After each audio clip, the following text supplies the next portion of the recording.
Oke, ini adalah materi recount text. Oke, pengertian dari recount text itu teks yang menceritakan kembali kejadian atau pengalaman yang terjadi di masa lampau, bukan masa lalu. Ya, begitulah. Melainkan kejadian yang belum lama terjadi, macam Natal, tahun baru kemarin. Oke. Struktur recount text. Jadi recount text itu mempunyai 3 struktur, yaitu orientation, series of event, dan reorientation. Kalau orientation itu merupakan bagian pembuka teks atau pendahuluan yang berisi latar belakang dari suatu kejadian, seperti siapa yang terlibat, kapan terjadinya, dan di mana kejadian tersebut gitu. Macam Natal kemarin atau tahun baru kemarin, siapa saja mungkin orang-orang gitu kan. Terus kapan, mungkin tanggal 1 atau tanggal 25, di mana mungkin di rumahnya atau di tempat lain, di tempat berliburnya.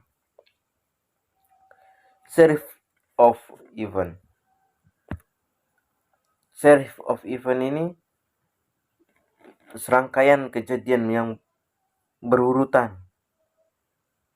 Jadi dia akan menerangkan suatu teks dari awal hingga akhir.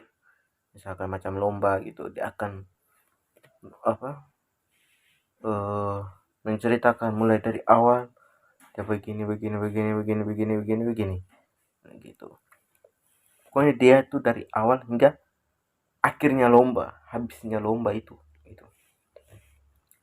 Reorientation ini penutup dari teks tersebut. Jadi ada kesimpulan, kesan, pesan, perasaan penulis, hancur gitu kan. Macam misalnya dia baru habis memenangkan suatu pertandingan atau perlombaan dan dia tidak menyangka juara 1. Itu kesannya atau pesannya, wah, tidak berharap untuk juara 1, kok bisa juara 1 gitu. Untuk struktur recount text. Jenis recount text. Jadi jenis recount text itu ada 3, yaitu personal recount text. Personal recount text itu teks yang berisi pengalaman pribadi penulis. Jenis recount text 1 ini merupakan yang paling sering ditemukan dalam recount text. Yang kedua, factual recount text. Factual recount text adalah teks yang berisi peristiwa yang benar terjadi atau faktual, misalnya seperti laporan mengenai suatu percobaan ilmiah, itu dari laporan kepolisian gitu. Yang ketiga, imaginative recount text. Salah terus. Imaginative recount text adalah jenis recount text yang berisi cerita imajinatif yang dialami seorang. Jadi cerita imajinatif ini berupa khayalan imajinasi gitu, atau mimpi gitu. Ada 3 gitu. Jadi ada personal, ada faktual, dan imajinatif.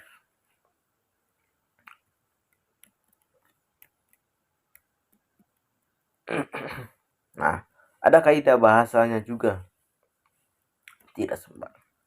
Jadi kaidah bahasa itu selain 3 ciri tadi di atas, jenis di bawahnya, ada kaidahnya juga. Recount text memiliki language faktor yang umumnya ada di recontext untuk memperjelas fungsi dari lead context. Yang pertama itu menggunakan personal participan. Itulah saya tidak tahu. Itu saya dapat materinya saja. Buku SMP dulu. Seperti I, my, me, and, dan lain sebagainya. Yang kedua menggunakan kronologi seperti first, then, dan lain sebagainya. Menggunakan link verb atau where, was, had, saw, dan ya lainnya. Menggunakan action verb seperti go, look, change, run, dan lainnya. Dan tidak lupa menggunakan simple past tense. Nanti saya kasih tunjuk ya.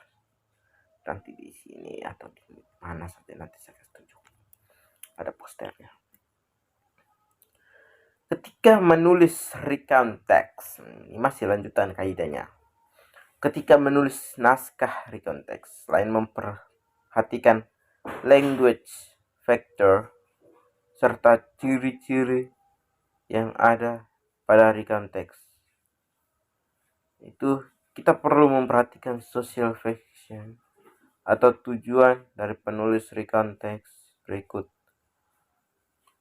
Recount text sudah malam. Yang pertama itu tetap fokus pada individual people seperti dengan menggunakan personal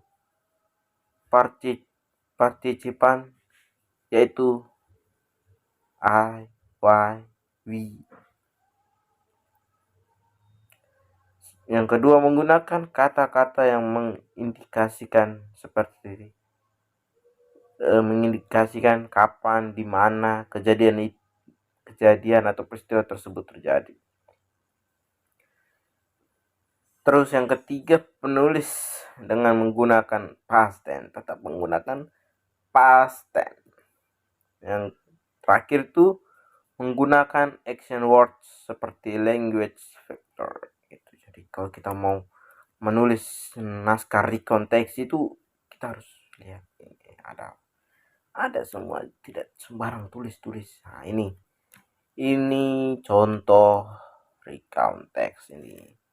Jadi suatu hari dia lari maraton sebanyak ini berapa nih 42 km, mati mampus.